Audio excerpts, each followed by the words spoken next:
we still haven't had it. I'm like, oh, but it'll go there in a little bit. It's just a little bit longer processing times. And it was like 2 weeks go by and they're like, we still haven't got it. And then I have to call the bank and then figure out where it went. And they don't know where it went. And then finally we figured it out. But it was just, then, yeah, I've had some funny stories with wiring money. And then we used a shipping company from the distillery to Tijuana, and they said they took wire transfers. So they gave me all that. That was another issue. Mm-hmm. And what's it called? Same thing. They didn't get it. And then I ended up having to drive down to their warehouse in TJ. And then they were like, yeah, I asked them over the phone, you take credit card or check? And they said, yeah, we take both. So I go down there. They're like, oh, we don't take credit card. And I was like, okay, great. So I tried to find like the nearest ATM, and then it maxed me out. So I couldn't draw anymore. So I was like, crap. So then I had to drive across the border, go to a bank, and then get cash, and then go drive back down. So I think I crossed the border 3 times in the same day. Oh my gosh. It was kind of wild. I didn't know. I was just like, what am I doing? And it was just funny because like they said they accepted like the check and the credit card, and it's just like once you got there, it's like the story completely changed. And like, we don't do that. Who told you that? And I was like, oh, it was the same lady too, and she was just like completely denying it. I was like, all right, whatever. So, but it's funny because at the end of the day, we got everything like cleared, and then I got the shipment out of there. But it was a good experience. It was really funny at the same time looking back on it. Wow. It's all the little things, right? But how long has your brand been around? We'll be on the 8th year now. So if my math's correct, we launched 2013 officially. Mm-hmm. So it's definitely been a minute. I can't believe it's already been 8 years. I mean, it's gone by so quickly, even though it kind of feels like it's going by slow, but just like looking back, it's like, holy crap. I mean, a lot has happened. A lot's changed. And it's amazing to really look back and see where we started and to see what it is now today. And just the amazing people that we've come across and done business with, and even become into a friendship as well. So. Yeah, you want to talk about some of those customers or people that you're dealing with? Because I think it's fascinating. Here's a business that stemmed from your love of Baja and surfing and a surf break, all the way to going to mainland Mexico, creating a tequila, and now selling it in the United States and generating the vibe around your brand. I mean, who are some of these people, and what are some of your favorite customers or stories? So, I mean, probably the one that stands out the most right now is just the family that I work with. That is the one that kind of got everything set up in Mexico. That definitely turned into a friendship real quick, and it was really cool because it's just like you go down there and they take you in and you feel part of the family basically. And then you go to the mom's house and she's cooking up she's like, what do you want? Like, what enchiladas? And she'll just cook up like a whole bunch of food. And I always eat and drink way too much when I go down there, but it's a blast. And their kid is like, they're like, Uncle Kirk. And so it's really fun. It's like another family, going down. And then, what else? I don't know. I totally blanked. So that's one. And that relationship grew real quick because our age was pretty close. It wasn't, so we kind of connected that way. And I've had a couple buddies come down with me as well, and it's really fun because we always go out into town and we go to like the bonded clubs and just get pretty drunk. But it's a lot of fun. I love going down to Guadalajara. Yeah, I don't want to divert you from the next part of your story, but I think that's what's so special about doing business in Mexico. I've had the same experiences where you bond with the distillery, whether they be employees, managers, owners, etc. You're at their house eating meals with their family, and typically that's a pretty rural type of an environment compared to what we're used to here in the U.S., but it feels more like home than I think I could ever create. And those are experiences of a lifetime with, Mexican people and what their heritage and culture is all about. And I think we miss that too often. Mm-hmm. Yeah, the hospitality that they bring is just unparalleled, at least for up here. Yeah, I couldn't imagine doing business with somebody up here and they say, "Oh, why don't you come over our house for dinner tonight and we'll make you some enchiladas?" It's like, what?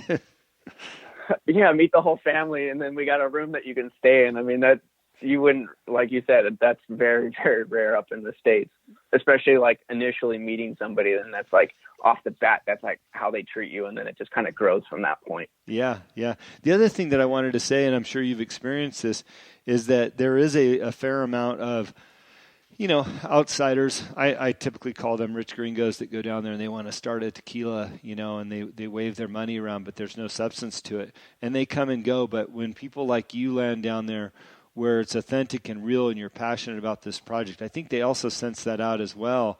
And, I don't think you're necessarily the exception to the norm, but I think a lot of people talk about doing it and never do, whereas you have actually done it and have the story to tell about it. No, absolutely. And you can tell the way that they treat or even give somebody a handshake, like down there. Like you can tell if you're either in or you're out. And it's really interesting once you kind of start picking up on just how they handle different people and outsiders, so to speak, especially being in the town of Tequila and like kind of walking around down there. It's really interesting. Yeah. Yeah. So tell us about your business relationships here. Is your brand just sold in California or have you gone beyond California now? So that's kind of been our biggest growth. In the last year, we were in 5 states. So we're in California, Tennessee, Massachusetts, Connecticut, and then Maryland, DC pocket. Mm-hmm. And then just last week we shipped out of some product out to New York, New Jersey, and Pennsylvania. Wow! So we definitely been trying to expand outside of California, and I feel like that's just been the biggest turning point, I think, for the brand and the company, because we're not relying just on California to grow. And it's just in the spirits industry, it's such a slow growth rate. The way we're doing it, more grassroots without a huge promotional spend. So it's just kind of helps build up faster and get things moving. Yeah. Well, it sounds like very exciting times for the brand. What are some of your bigger customers you're working with in California or in the like that we can recognize and find your brand out? In terms of like bars or restaurants and retail places? Yeah. I mean, the one that you said, great spot. It's actually my favorite place to go get some tacos and a margarita. But the El Matador in Costa Mesa, and then down the street, there's High Times Liquor. Yep. And that place is amazing. It's like going into a candy store for adults. So it's hard not to buy something when you walk in there. But yeah, that place is amazing because the price point, you can't beat that anywhere in the States. That's at like the lowest on sale. I think the Blanco's $26.99. Wow. So I always try to shove people down that way. And then there's a handful of places up in LA and then San Diego as well. And we're just starting to spread into San Francisco. And by the way, Northern California pocket. By the way, speaking of High Time, it's hightimewine.net, I believe, in Costa Mesa, but they do online sales. So we could actually, I'm up in Montana, I could actually buy some of your product for online order and delivery, right? Yeah, absolutely. And that's kind of been the newest thing too in the last couple of years, where it's easier to order online and have it shipped right to your door. That's great. There's a few online retailers that will carry and ship direct. So there's like Old Town Liquor in San Diego. That's another one that has a really good online store. Oh, I remember that place. They're right in the heart of literally Old Town San Diego, where it looks like Mexican adobes and villages and all that stuff, fresh tortillas, and then the liquor store's at the end of the main street, right? Yep, exactly. And then there's a little Mexican restaurant right above them as well. That guy has more tequila there at Old Town Liquor than I think any other place I've seen on the planet. and he's the nicest guy and just knows so much about tequila, mezcal, like just everything of Mexican spirits. It's really cool to go in there and just kind of like talk with the guy. Yeah. Even if you're not gonna buy anything. Kirk, do you have a favorite cocktail or drink that you make with your tequila, or is it just straight shooters on the rocks, margaritas? What do you like? Ooh, that's a good question. I'm probably more of a purist, so I really like to just drink it neat. Mm-hmm. But if I was gonna mix it, I'd probably just do just a classic margarita, just lime juice, agave nectar, and a little bit of water and tequila, and that's it. Like that's probably my go-to if I was to make a cocktail with it. Maybe a little bit of like chocolate bitters or something like that in there. Oh, I love it. Just kind of depends. Yeah. So, taking this thing back full circle, being about Baja and Abreojos being the surf spot, are you living that Baja dream, that maybe you thought of early on, 9 years ago when you thought about landing the tequila, and here you are probably sitting on the surf bluff, drinking some of your own tequila, getting ready to go out for a session? I mean, does it feel like you're living the dream? You know what? I would say absolutely, because I've grown so much as a person and experienced things that I think I would have never experienced if I haven't dove into the whole tequila world, to be honest. So it's something that I will always hold with me. Even if this thing, I mean, obviously it's not my plan, but even if it doesn't work out, it's still something that I'm be very proud to say that I've done. And no. Yeah, I guess the big question is, you're doing it, you're living it. What's next for you? You talked about some growth down the line. What's next for the brand, and what's next for you? Definitely keep trying to get into more states and keep building that network. I was even trying to think maybe doing a Mexican rum, something else, kind of expanding outside of tequila. Mm-hmm. But I think product-wise, we've first got to put the whole line. So right now we only have a Blanco and a Reposado. Mm-hmm. So I would probably extend into an Añejo. But I mean, that's still a few years out. We're kind of just trying to build what we have and grow from that point. Well, I got to tell you, I'm thrilled for your success and your brand. Usually at the end of the show, I let everybody do a shout out where they can find you, and I was just looking up your social media. So it's Abreojos Tequila, which is Abreojos Tequila, Abreojos Tequila. And so as you're talking, I'm flipping through your social media page real quick.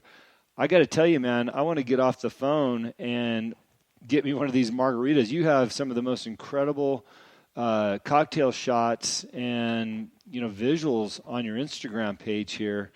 You're living the life, my friend. Thank you. I really appreciate that. It's taken definitely a minute trying to figure out our branding and image and stuff. I mean, that's I think the other reason why it's been taking me so long to kind of get to where we are as well is just because I've been a one-man show for the last 8 years. So it's been interesting on that, just doing every piece of the business and definitely figuring out what you do like and what you don't like to do. Well, I want to congratulate you on Abreojos, living the Baja lifestyle, not only in person, going down for surf trips, solo surf trips with your buddies, but bringing a brand to the United States with that name, an iconic surf spot, and having some success in it. I love on your Instagram, it says, be open, be present. So thanks for sharing the brand with us and being on the show. Outside of the Instagram, you guys have a website as well under Abreojos? Yes, it's abreojostequila.com. Okay, and I'll just and honestly, go ahead. No, I was going to say, I'll throw it out there one more time. They can buy the brand through High Time Wine if they want it shipped to them if you're listening in another state outside of California.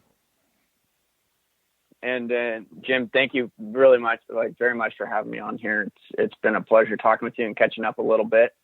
And I'm stoked for you too with the podcast, and how's Montana life? I didn't even get to ask you about that. That's a whole other show, and thanks for asking. So hey, I'll give you the 30-second version when we hang up here. But hey, thanks for being on the show, and everybody, please look out for Abreojos Tequila, fresh out of Baja and mainland Mexico. And this was Kirk Agostini on the line today. Thank you.